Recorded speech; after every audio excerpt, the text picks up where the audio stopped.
Let's do this. It's time for Hanging with Langan. I like that she's got a big dirty mouth that gets her in trouble. Wow. Stop me, 'cause I'm having a good time.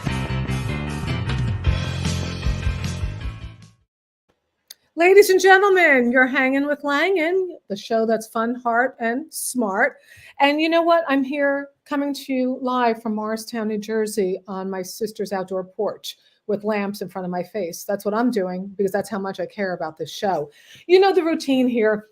I was a journalist for many years. I'm a comedian for many years. I like to blend the two to bring you a show where I chat with everybody from academics to alcoholics. Oftentimes the alcoholics are also comics, sometimes not, but we welcome everyone. So it's Black History Month. And now that we're not allowed to, I don't think we're allowed to teach Black history in school, right? I think that's out. I'm not sure. So I'm sure that the month will be edited out of the calendar at some point.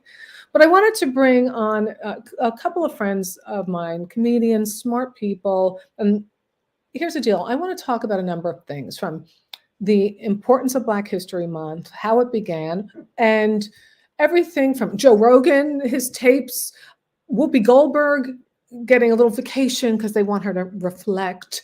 Our favorite, some people that we really love and honor and respect for having a huge impact on American history, who happen to be people of color. So we're going to do that. So I'm excited. I want to bring to the Hanging with Langan festivities this gentleman. I met him on the .com, as my Irish mother calls it. Every now and then he's throwing out, you white people, but he comes from such a loving, smart place. So I said, please, Carl effing Yard, you have to be on my show. Carl Yard. Hi. Thanks. Like, you're dashing looking, like you are dashing. I've never heard dashing before. Well, you're hearing it now, sweetheart. Okay. I want to also bring to the Hanging with Langan stage, Rhonda Hansome is one of the brightest, funniest, most talented people I have met in this business. I love watching her. I love watching her years of evolution. Always smoking sexy, always brilliant. Please, ladies and gentlemen, Rhonda Hansome. Wow. Hello. Hi, Carl. Hi, Rhonda.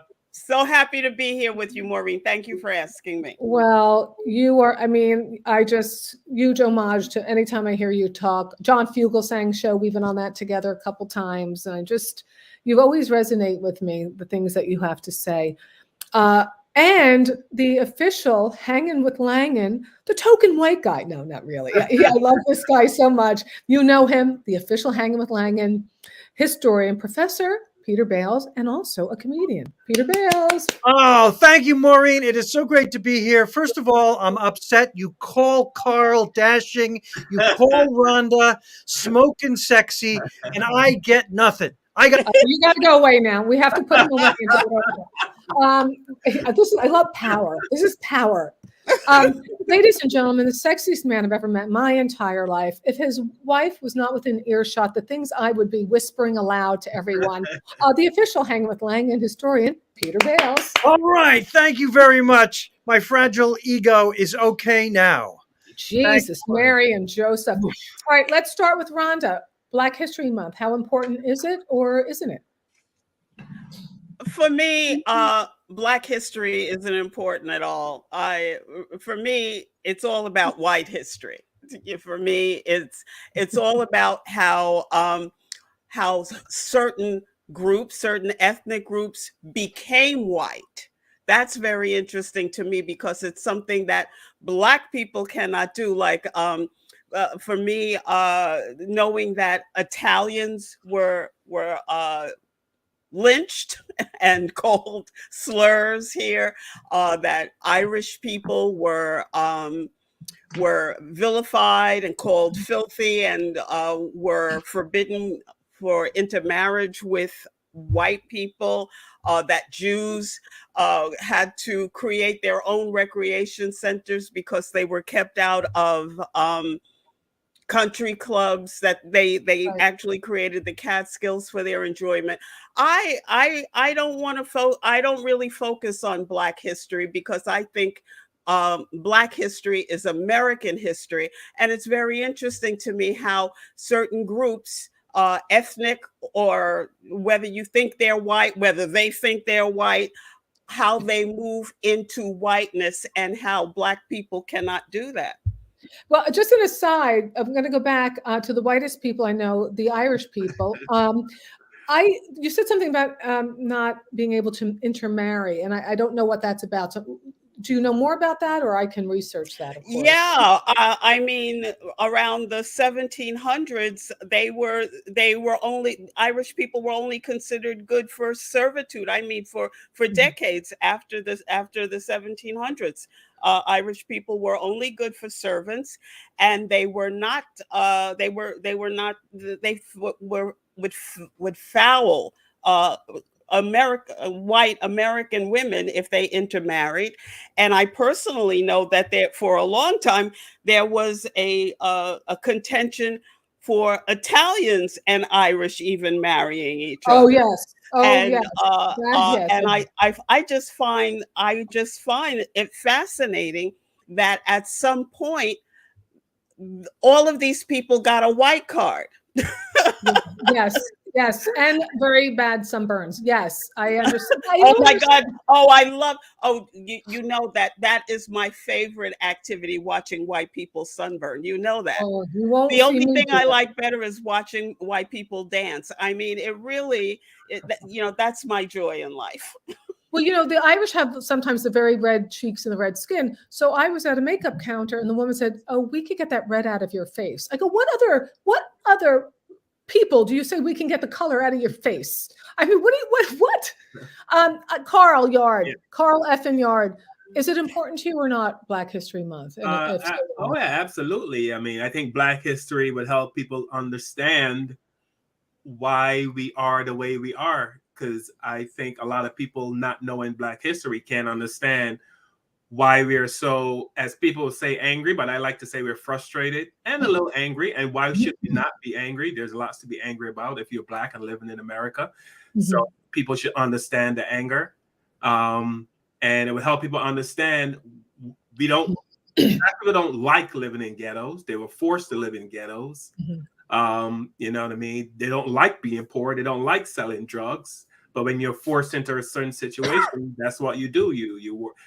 I'm not giving Black people an excuse for selling drugs and all this stuff, but I'm saying there's a reason for it. And if you learn Black history, you would understand why things are the way they are. They couldn't buy houses before. They couldn't have businesses before.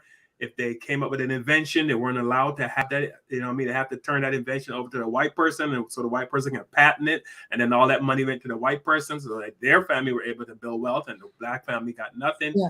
So Black history is very important, so people can understand, why things are the way things are. I got to respond to Carl. He is so right, about the fact that the patents that were stolen from us are legion. But I think white people know what they did, and because they have just passed in South Dakota no CRT to be taught. It wasn't being taught, but now they're going, we're not going to have anything like this coming in here, even though, we never taught it in kindergarten, grade school, or. And we'll get to CRT in a moment, because I really do want to talk about that and a couple of other things. And I want to get to Peter in a moment. Rhonda, when I was with you on John Fugel saying, just bam, you said this to me and it resonated so powerfully. We were talking about Black Wall Street. And you said, and such successful people moving on up. I mean, not moving on up, they're doing it successfully. And you said, if you want Black people to pull themselves up by their bootstraps, then stop cutting them off. Like every time and I just went, wow. Yeah. But it was just very powerful to hear. And it's also the way you were saying it. You get very passionate, which I love. Well, thank you, Maureen. I'm so glad that I can be effective in some way, because a lot of people talk about Black people like we have not had systemic racism from day one. You know, we getting through slavery was not the end of it. I mean, Jim Crow was not the end of it. All of this stuff is going on right now, and people act like, well, these things with the bootstrap, statements are utterly crazy. When you have no shoes, you cannot pull yourself up by your bootstraps. When you like Carl was saying, not just about the patents, but in every industry, in banking, in housing, in medicine, I mean, in all the industries, the systemic racism is the bottom line for Black people, and those who achieve it is against all odds. Well, and I want to get to Peter about this in a moment. First, shout out to my buddy Garrett Gregory.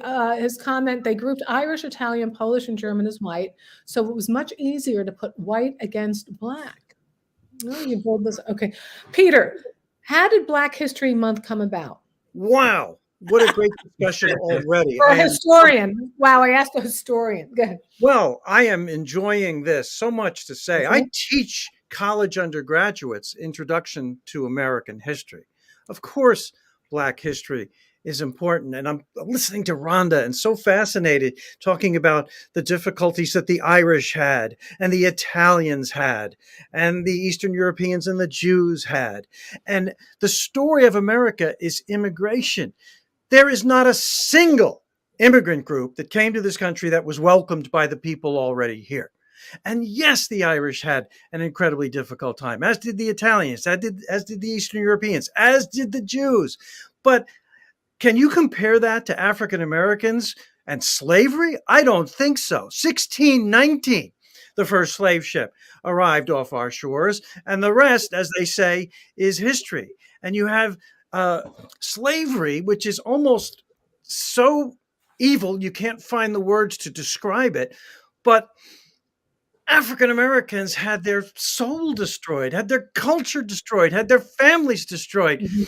And yes, of course, we're dealing with that legacy today. And yes, we have to keep working on it. And yes, we have to acknowledge it and teach it and talk about it. Of course, this is so fascinating. And I love, Maureen, your two guests. I've had the pleasure of working with them as a comedian. And the worst thing I could say right now to Carl and Rhonda is, oh, I really relate to what you're saying. No, You don't. I don't relate You're to lost. Sorry. At least I have a little bit of empathy. Yeah, but I can try, but I don't relate to what you're saying. And I have to listen to you to try to understand it. And I know Carl won't, and I don't think Rhonda will hold back when I say, what do you want to say to a white liberal who thinks, oh, I'm not racist. He tries not to be racist. He thinks, that he's not racist. But probably there's a subconscious racism, an unconscious racism that comes in even when you don't mean it. When you're trying to not be racist, maybe that's a time when the racism comes. What do you say to a white liberal? We're trying our best, but I know we're not there yet. Well, everybody's trying their best. Oh, Black. Okay. No, not. I don't think. Listen aside. Carter G. Woodson, the father of Black history, who first set out in 1926 to designate a time to promote and educate people about Black history and culture. This is what I just got. NPR. All right. All right. So, Carl, I didn't answer your question. That's all right. I just answered it for you because what you're doing is important. So, Carl, what would you say to Peter?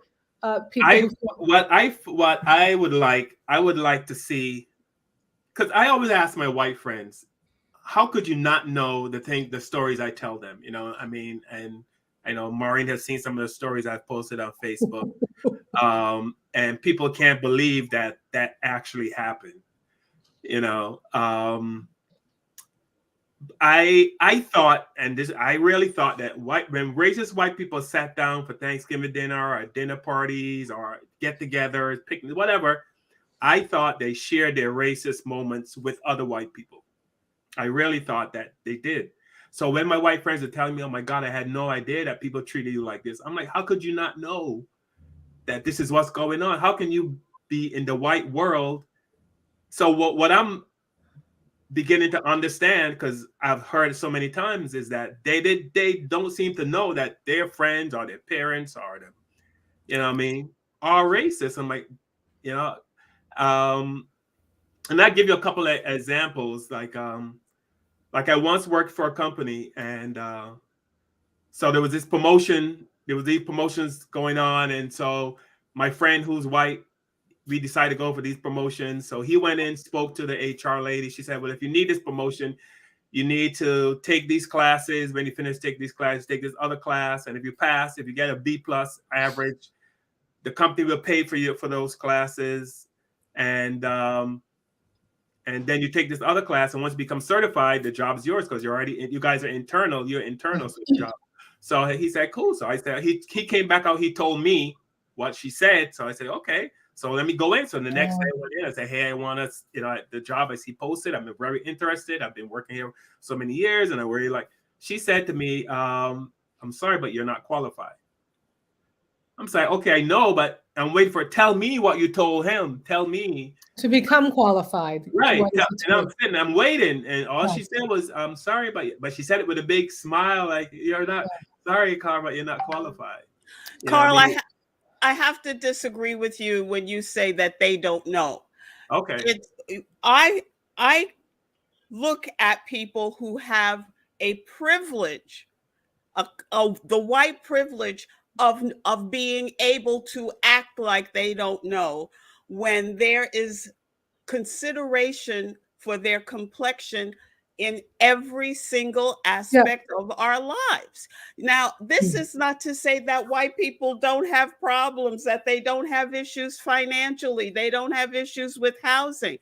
But when you compound color and knowing that the same thing that happened to you in that position where one person is told how you qualify, and you, the black person, it doesn't even come into the conversation, is in every aspect of our existence. Every single aspect. When you say that, let me say this real quick. What my point there was, that woman, that white woman, now when she's talking to her friend, I'm thinking, when she say to her friend, this black guy came in for this job and I just totally shut him down, ha ha ha. I mean, I'm thinking those kind of conversations. I mean, would she keep that to herself? That's Rhonda. That's what I'm saying. Like, would she share that with her friends or her family, what she did to me? Or is that something? They don't have to discuss it. Do you think those two guys who just recently tried to pull an Ahmaud Arbery on another person talk about it? It's part of their lives. It's part of their lives. Hunting down black people is a tradition for them. That it's like you don't have to discuss, are you having Thanksgiving dinner? You don't have to discuss, is Christmas coming? These are the things that they do, and they videotape them because they don't see anything wrong with it because it's part of their existence. Let me reset it here. Those of you just tuning in, we're talking Black History Month with three talented performers: Carl Young, Rhonda Hansome, Peter Bales, also the official Hanging with Langan historian. And this is my little commercial break for 3 seconds, you guys, because it's all about Langan for a moment here. My comedy special is out. It's called Don't Make Me Hate You. And you can get that at drybarcomedy.com, because I don't want to hate people. They make me hate them. I am the victim. Don't make me hate you. And get your shirts. Get it all. When you go to maureenlangan.com. But go to drybarcomedy.com and get the special. It'll mean a lot to me. Rhonda makes a good point. Growing up the daughter of a garbage man, I was a sanitation worker from New York City, the South Bronx. Parents, no education. He didn't finish high school. I'm the first to go to state school now. The next generation's doing better. A couple of things here. I used to think, when you just hear the term white privilege, I was younger, I wasn't a full adult. And I'm thinking, I don't know, like a little of that white privilege here in this house. But as I was a kid, like, yeah, all right, yeah, just can't wait to go to Paris this summer. And you go to school and they go, where'd you go on summer vacation? You're like, oh God, we don't go on summer vacations. There's 6 of us. So we went to the sprinkler in the front yard. But when I understood that the term really meant just the fact that I look like this. I know. I went to a bathroom after a gig about 3 weeks ago in Midtown Manhattan. I just walked into this nice restaurant, walked straight to the bathroom. And I know damn well if it were Carl going in at that time to just go straight through, I guarantee you would have been stopped. And that's my white privilege. And I think that's on the basic level what you're talking about. You are absolutely right, Maureen. And the thing about it for me is that living with that constant, it's like a constant low grade fever all the time, and you never know when the fever is going to spike, depending upon who you're interacting with. Is it a policeman? Is it a bureaucrat? Is it a doctor? I mean, the racism, the medical racism is rampant.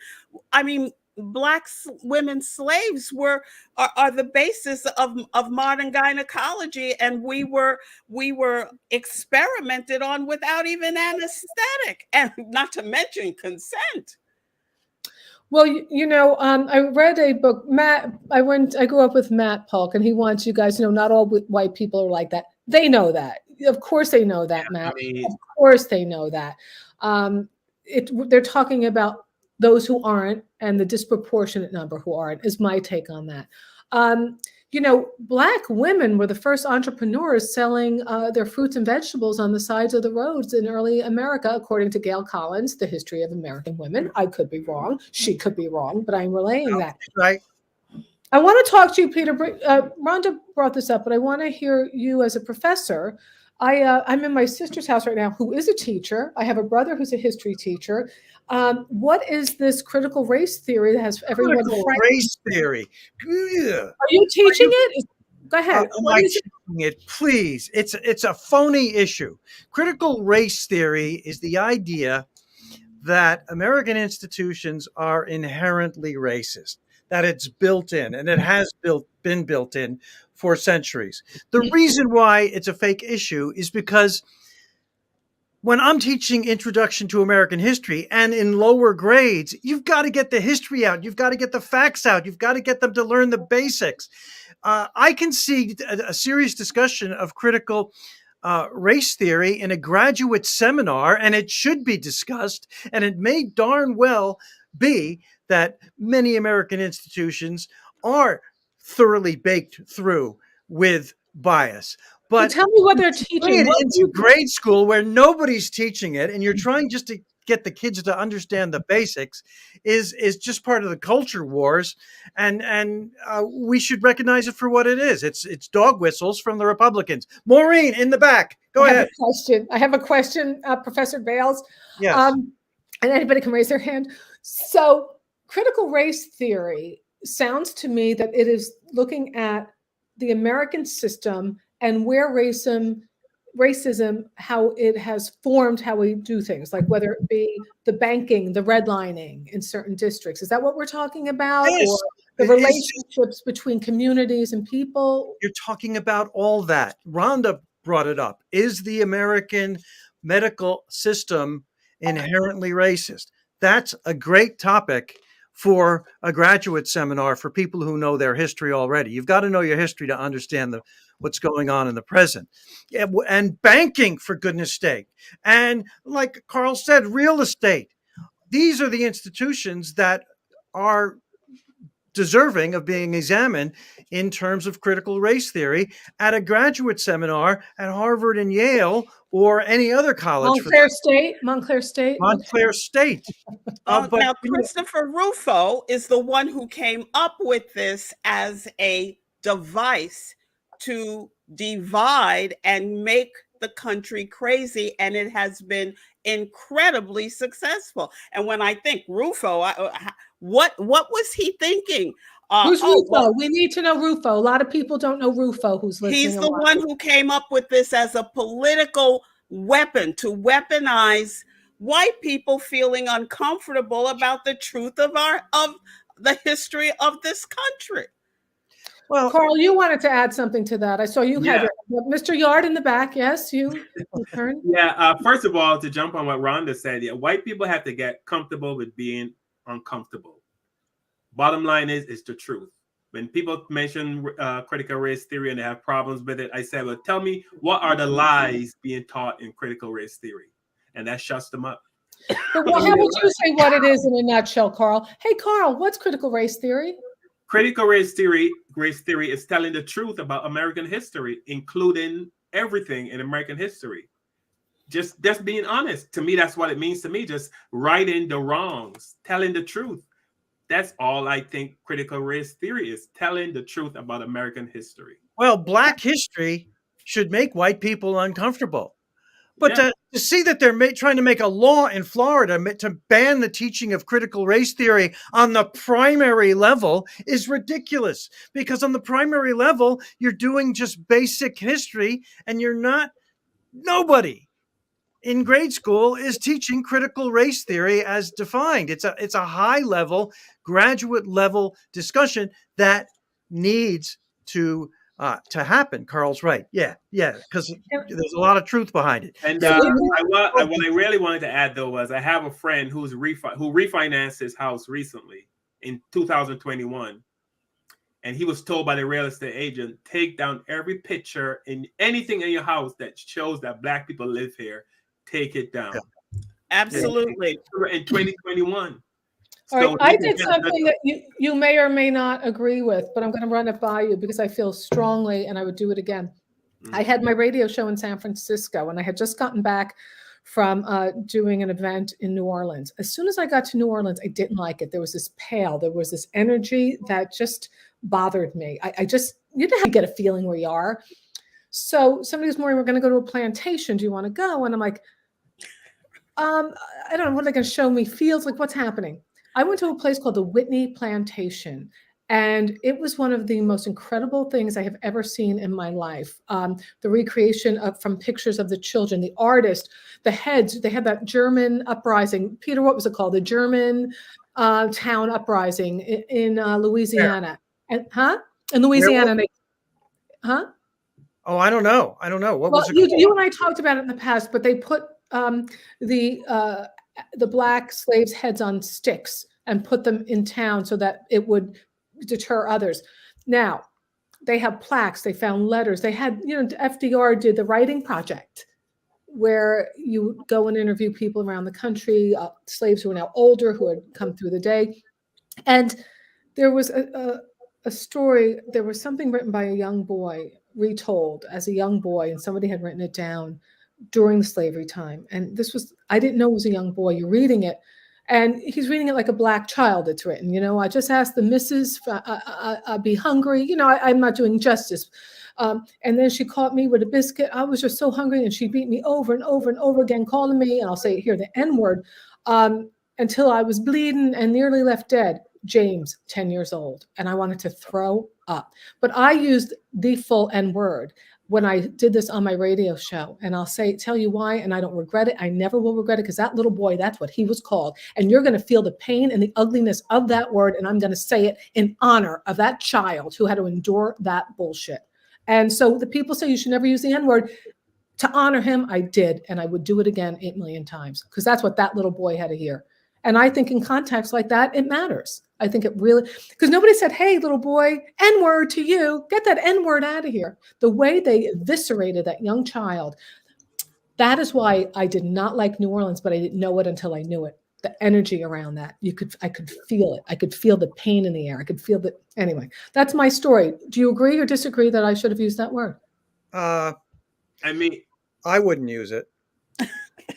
It was a quote from the child. It was his quote. I don't think white people can use that word in any context in 2022. Well, I would do it again to honor that child. Those were his I agree words. with the white guy. Wanda, is that me? Carl, do you think I was wrong? The thing about it is that, me personally, this is how I judge racist people and racism. If you are consistently, if you haul off and somebody says the N-word one time, I don't think it's right to call that person a racist and cancel them and they're done forever. We actually had this discussion on a show we did last night, the 5 Black Comics, and we talking about race. And the consensus was that if you're white and you use the word nigger, you are racist and Oh. you're canceled as long as from the time that words come out of your mouth. I didn't argue too much on it, but I don't think it. So I'm like, so there's no forgiveness. You know what I mean? But what about in the context of quoting the pain of a young child, using his words and repeating them? So not because I want to use that word, because that was the word that young boy had to hear and the pain he had to hear. And I wanted to honor him and I wanted to say it the way he had to hear it and the way he portrayed it. So to me, I was paying an homage to him. And I understand, but the way we look at it also is that that word comes with a lot of pain, is attached to lynching, is attached to Jim Crow, it's attached to horrible things. And but I kind of understand because I don't speak too deeply on this because I was not born here in America. I was born in the Caribbean, so I'm a kind of a transplant. So a lot of things that really get pissed Black Americans off, I can understand how, but I don't feel it the way they feel it. You know what I mean? I understand it. You know what I mean? Like the word somebody calls me a nigga. I just went like that to hear it from you in that way. But I didn't, you know. And Rhonda was talking about this before. She was talking about the Irish. The Irish were called the N-word in the 19th century, evenly with African Americans. It's hard to imagine that. But signs all over New York City, Irish need not apply. Maybe I'm reacting as me, and as an Irish person, we're well aware of her ancestry. Your ancestors were called that in a harsh, mean way as well. It's hard to imagine today, but it's true. And I understand, I also am against Black people calling each other that word. I'm absolutely against that also. Well, I honored that young boy, and I pray wherever his energy or soul is gone, that I don't know. It just sickened me just to read the words of a young child, to have to endure that. And I wanted people to feel the pain. I understand. Back then, white women were beating Black kids to death so much they had to pass a law to kind of to give white women the right to. They had to. They called it I forgot what kind of law. I don't know if Peter knows since he's a historian, but there's a special law that was passed to make it okay for white women. Something about disciplining. If the child dies while you're disciplining that child, then you're not responsible for the death. But they passed that law specifically because so many kids were being beaten to death by white women. They made up a law so white women can go to jail. I'm glad you brought that up, Carl, because a lot of people don't realize the huge percentage of white women who actually own slaves. They were given slaves as gifts. They were given slaves as wedding presents. They inherited slaves, and a very large percentage of them were slave owners. Not only were they slave owners, but they arranged sexual congress for breeding frequently, in addition to taking liberties with sexual liberties with Black men. Rhonda makes a great point. So smart. You make a great point, Rhonda. It was like around a year ago, I got a phone call from my brother, and he goes, "Have you seen the New York Times today?" And I go, "No." And he points me out a story, and apparently up at SUNY New Paltz, the college in upstate New York, they're taking a name off of several dormitories because back in the 1700s and early 1800s, these were slave owners. And people don't realize, everybody thinks slavery was only in the North. No, there was a lot more slavery and certainly discrimination as well in the North. But he goes, "Look at one of those names on the dorm." And I go, that's our family name. He goes, "Yes, that's our relative." Wow. That's our relative's name. It was Du Bois, is having his name taken off a dorm at SUNY New Paltz because he used to own slaves, and they were doing that to like 3 or 4 dorms and bringing the school up to 2022.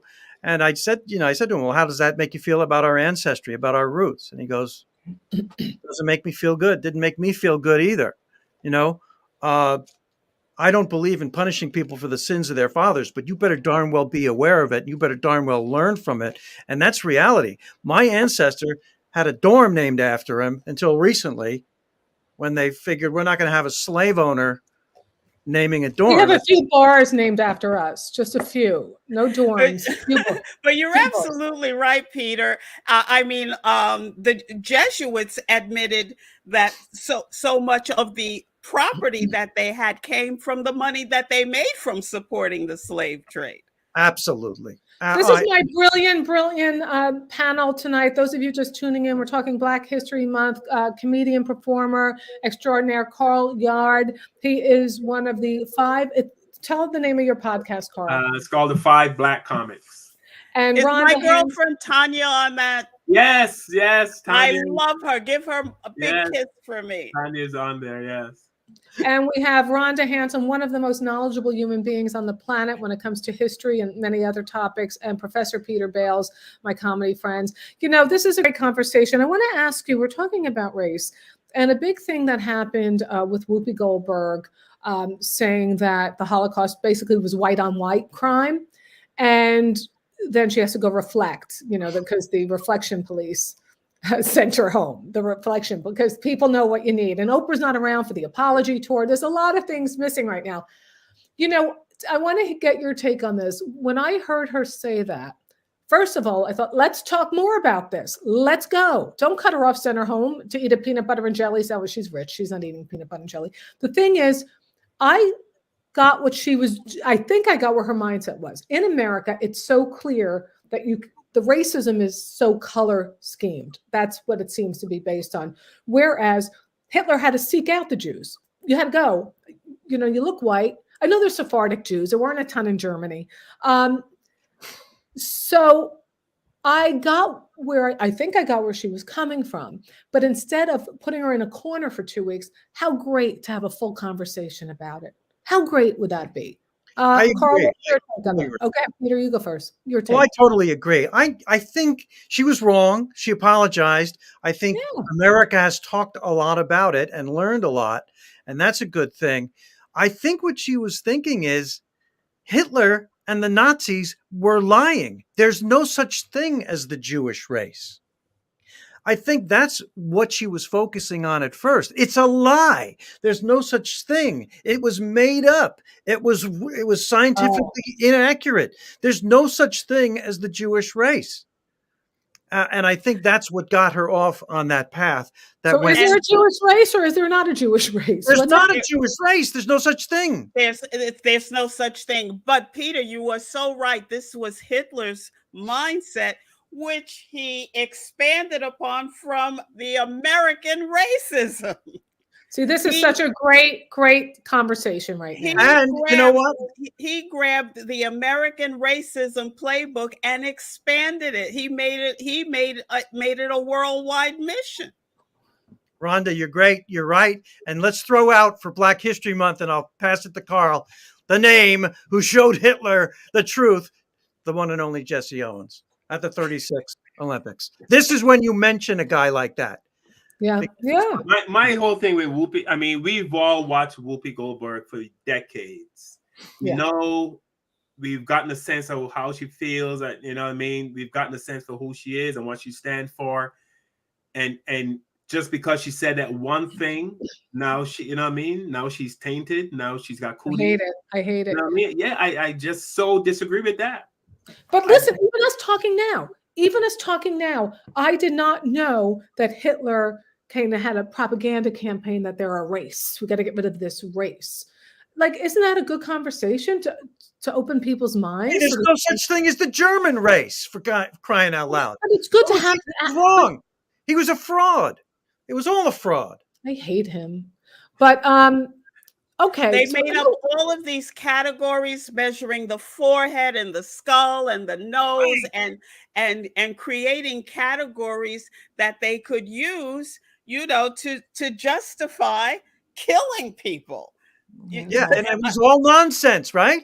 It was all nonsense nonsense. that came out of expanding on the American experience of racism against Black people. But of course, all the arguments that Southerners made in favor of what they called the peculiar institution, and they called it that because, oh, you're Northern, you'll never be able to understand it down here, what we do. And slavery can be good for Black people. All of their arguments were false and wrong as well.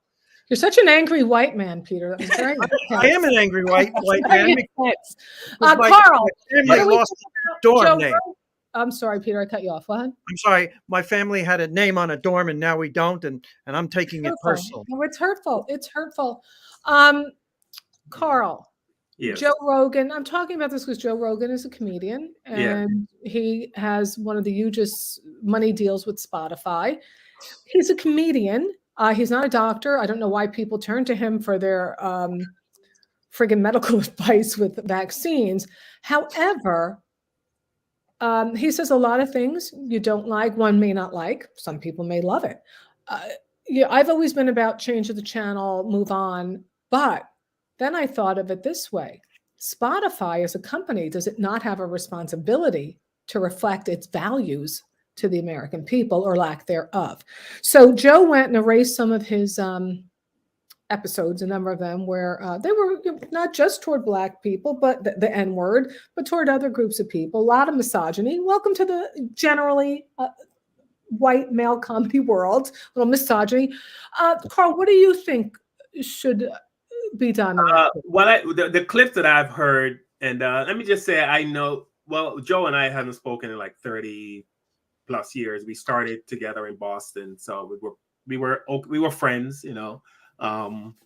We weren't like close friends, but all on the comedy circuit. And back then he was, you know what I mean? But everything, I never heard anything to make me, you know, think that he was racist or anything like that. But with the clips that I heard, Joe, the one that bothered me was when I think I heard a clip where he said they were in Africa, I think, I might be wrong, and they walked into a club and there were Black people, and he said we walked into Planet of the Apes. No, what it was, they were going to a movie and they went in a Black neighborhood, and the cab driver took them to that Black neighborhood, and he says when we got out, we were in the Planet of the Apes. They weren't in Africa. Right. He clearly said that to his friend.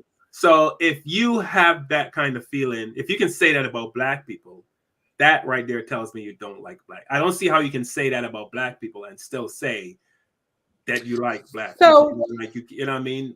Okay, so as any artist or any performer or any human being, do they have the right to say whatever they want, no matter how offensive it might be, and we turn the channel? Then when you're in a corporate America, I mean, Tucker Carlson gets to say whatever he wants. He may use a different type of language, but is it right? Or, you know, when is it, what is the answer? Does he get to say whatever he wants? Listen, I'm all for, let people say, I turn the channel, except now I have this corporate thing in my head that there's a responsibility. I think Fox News should have a responsibility for the craziness that comes out of some of their mouths. What do you feel, Rhonda, is the answer? What art, whether you like what you're talking about right now, my response to it, Maureen, is that the corporation's main responsibility is to their shareholders. I always feel like if we're dealing with an American corporation, their bottom line is all they are interested in. And they can actually be doing a whole Black History Month campaign and at the same time be contributing to someone who is politically interested in limiting the voting power or the right to where the person wants to live of Black people at the same time. And it's easy for corporations to play both ends against the middle and have, you know, beautiful music and kente cloths in their commercials while they are doing whatever they feel is necessary to increase the profits for their shareholders. But as a performer, what should or should not happen to Joe? As a performer, I don't think, say whatever the heck you want, I can walk away from you. I don't, you know, I get worried about the censorship. I want the right to be disgusted. I want the right to go, oh, not for me.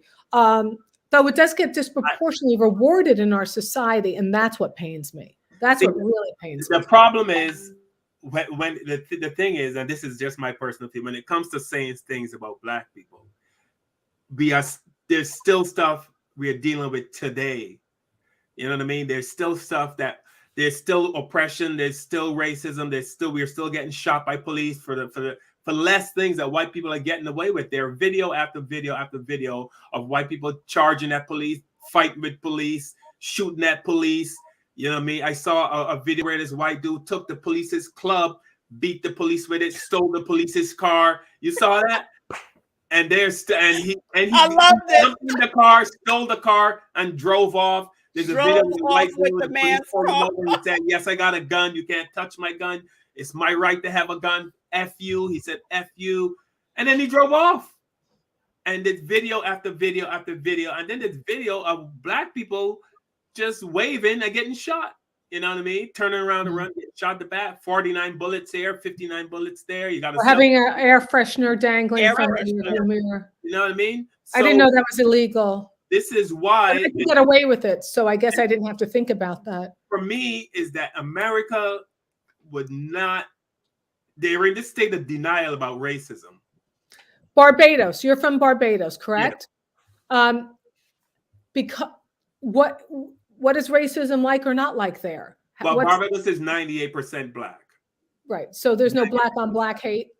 There's a little bit of colorism, the light skinned Blacks, and the dark skinned Black, but not a whole lot, because there's 98% Black, 2% white, but the 2% white own 90% of the wealth. I was going to say, and I'm so glad that you mentioned that, Carl, because you know right now in Africa, the Chinese are barring Native Africans in whatever country they're in from going into restaurants in their own country. Yes, because they are the economic engine. They have been allowed the in these countries. I don't understand it. They've allowed them to walk right in and take over economically. Here's what they did. To the point that they can't even go to certain areas in their own country. Right. Where in Africa are we talking about? I think Zimbabwe might be one area. Well, I'll look. What did you say? Here's what the Chinese did. Is what not they're doing. They loan certain Africa countries billions of dollars. Loan them. Said if you can't repay us, we get to come in and take your gold mine. Right. We get to come in and take continent. Right. So but they are also they are promising economic development, but what they are doing is the development is for their factories or their transportation, their systems of however they are extracting minerals, and it's not for the entire country. It is for their economic development there, and in the meantime they are discriminating against Black Americans and Black Africans in China, kicking them out of hotels, saying that they were bringing diseases. People who had rented apartments were being turned out. I mean, it's unbelievable. Wow, I want to do more research on that. That's a pretty intense topic. That's incredible. I've heard of it. It's almost unbelievable. And what that proves is that racism is a worldwide problem, not just an American problem. Well, you know what? I want to do more research on that because that's an intense topic and I want to know more. Intense. But you know what? I want to wind this up, you guys, with positive. I want to talk about a person or an event that you feel really showcases Black America, Black Americans in the best way that we should be emulating it or just respecting. Peter, do you want to go? Well, I've been remiss in my historian duties, and I'd like to just say really quickly in one sentence, Black History Month started out as Black History Week around 1930 with historically Black colleges and Black organizations promoting that. And they continued that through the 20th century and began to expand it to a month in the 1960s, early 70s. And it was Gerald Ford, President Ford, probably more for political reasons than a deep commitment to civil rights, who officially recognized by law Black History Month in conjunction with the American Bicentennial. So let's get some history here. That, as bad as racism is and continues to be, uh, I teach at a college where, when the college first opened, you couldn't imagine an African American girl and a white guy walking hand in hand across the campus. It would have been unthinkable. And now it doesn't turn a head, or nobody thinks about it. And I know I'm a white guy and I'm saying, think about all the progress, but I'm asking Carl and Rhonda, can we acknowledge progress and still think about the seriousness of the problem that remains? I got to tell you, Peter, I don't know if that's actually progress, because white people are becoming a minority. And now, if you look at the commercials, there's always an interracial couple in every third commercial. And this is being pushed now to increase the dilution of blackness, between flat blackness and diluting blackness. This is the attempt to keep white supremacy in power, because it dilutes the strength of people saying, look, it's been 400 years of oppression. It's time to turn this around. When you have that kind of dilution of the sense of the need for empowerment, it keeps white supremacy in a superior position. So you're saying, because, by the way, apparently I am the only person in America in dating a white guy. I don't think anybody else is. I got the white guy, but so you're saying the fact that they put a black man or woman with an Asian person or a white person, they're taking the strength away from it being a couple? Is that what you like, the strength of two black people? Because that's too much to handle. Not only that, the dilution of black masculinity is an obvious agenda, and our warrior class has been reduced to these pants sagging, video game playing ne'er-do-wells who only think that maybe simulating gang banging is their only way to get through. I mean, there's a whole push towards the demasculine and non-masculine black man being presented as the ideal now. Carl, can you talk about the demasculization of the? Oh yeah, we did a whole episode on the 5 Black Comics on black men wearing dresses. Right. We did, and we just feel it is just a way, because we are a threat. You know what I mean? When I walk down the street, I can see how people react to me. I can see how white people react to me. I can tell they're nervous. I make them nervous. I make them, look at me, sideways. You can feel it. Like Rhonda says, but when I leave my house, I get ready to deal with it. Has not been. I'm sorry. I would look at you and go, wow, look at that guy. Oh, you'd get side eye from me, I have to say. Last thing I want to say. First of all, Maureen, I would love for you to have us back. We're scratching the surface here. I know, Rhonda, and we got to wrap it. I want to end on some fun stuff here. Go. Rhonda, I always thought American assimilation was one of the things that we did so great. And the Irish assimilate, and the Italians do, and the Jews do, but they don't lose their native culture. Is black culture going to be destroyed by more integration? We're going to have to talk about that. That's part 2. That's right. It's a good question. These are great questions. I want to talk about it because I feel like I was snookered by it. I was really taken in. I was bamboozled by the whole push for integration, because it meant that now, instead of black people keeping money and society and philanthropy and in their own communities, we started putting all of our money into the mainstream without any of the benefits coming back to us. Very good point. Rhonda Hansome, one of the most brilliant people I know. Okay, I'm going to tell you what I like. I know we didn't go there, but I think Harriet Tubman is one of the bravest human beings that ever existed on the soil of the United States of America. Hands down, that woman was something else. Love her. Current day, I want to take you to Riverside Church in Upper Manhattan.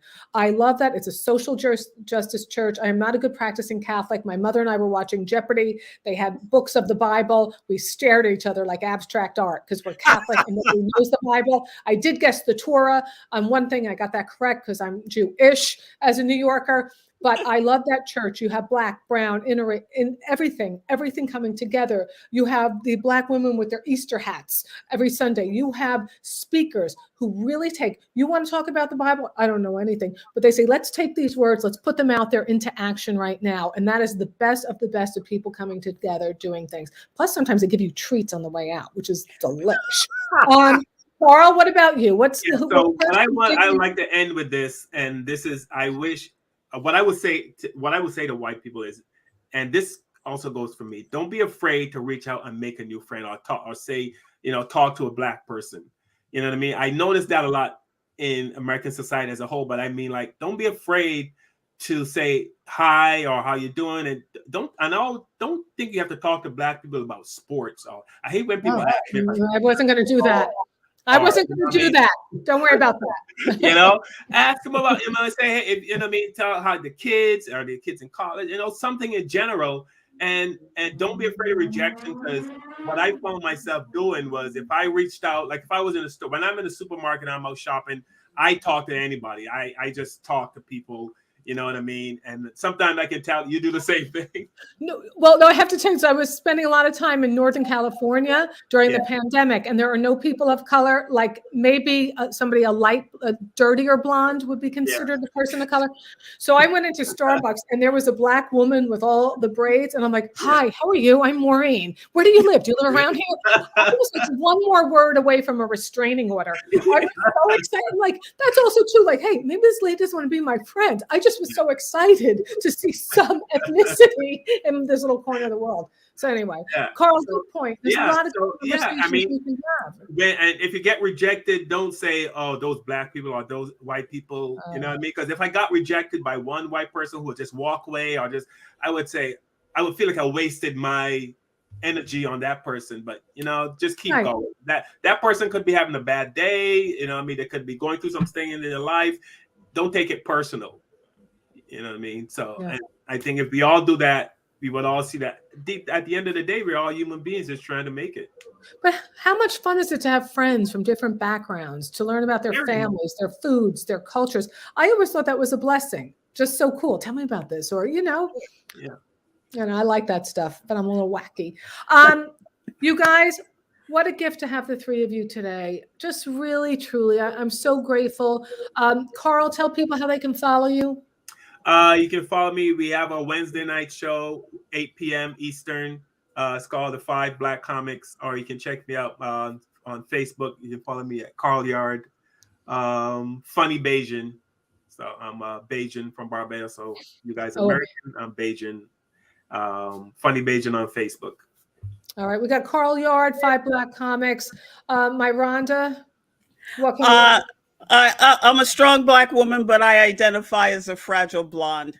And and people can keep up with me on Facebook at Rhonda Hansome Comedy, and on Instagram at Rhonda Full, on Twitter at Rhonda Hansome. That's like a handsome man without the D. And every Monday night, I'm with the fabulous John Fugelsang on Sirius XM Progress on his show, Tell Me Everything.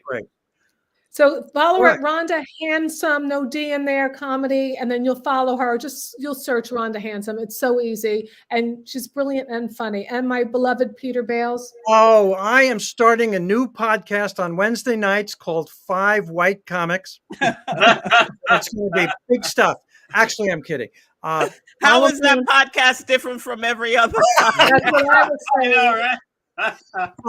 This has been so much fun. I have a new podcast with Jackie the Joke Man Martling from the old Howard Stern show called Stand Up Memories. And you can put the hyphen in stand up or not. It goes there anyway. And we're on YouTube and all of the audio podcast. It's called Stand Up Memories, and we are just having fun and remembering the old days. And I got to say, Carl, you know, and Rhonda. You're putting me over an hour. You're putting me over an hour. Go. No, I'm sorry. Well, we've been around for a while, and it's this show is Stand Up Memories. Thank you. This has been so much fun. You can get my Don't Make Me Hate You comedy special on Dry Bar Comedy. Please go there. Don't Make Me Hate You special, Dry Bar Comedy. And you know what? Here we go. You guys know the routine. And yeah, Langan here does it all. Until we meet again. Bye, Wig. That's not my bye one. Hold on. Stay with me. This is so crazy. I'm so good at this. Here we go. Bye, Wig. No, you cannot leave me like that. Don't forget to subscribe, rate, and review, and feel free to share it with a friend. Please don't go, please. I'll be back. Au revoir.